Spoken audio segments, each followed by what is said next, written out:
A delegation led by the Ministry of Urban and Rural Development has concluded its consultative validation workshop on the review of the National Compensation Policy Guidelines of 2009 in Oshana. Delegates from regional, town and village councils in the 4O regions in the north tackled the challenges they face when implementing the current compensation policy.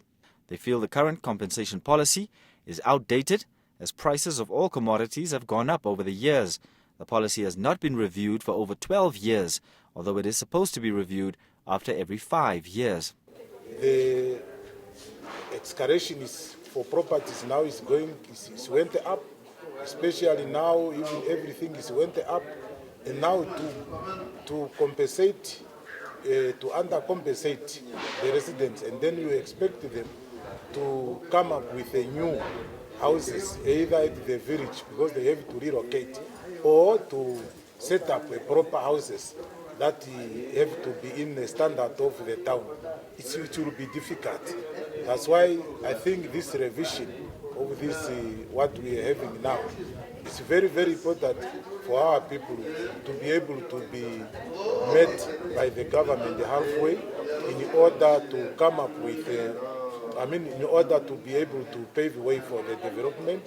Complaints from people to say some of them are compensated with very little amounts, and they are unable to make life afterwards, and they've actually been adversely affected.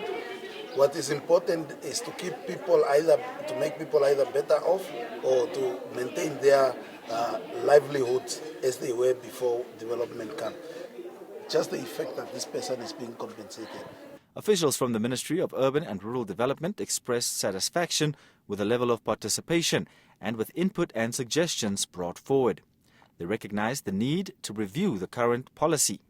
It's also of utmost importance is that this policy is basically addressing also compensation by regional councils with regard to declared settlements. But then in terms of the options, some of the options are actually not benefiting the residents of settlement areas, because in those settlement areas there's no ownership of land. And these are also some of the things that we have picked up, and we realize that we also need to revisit our legal frameworks.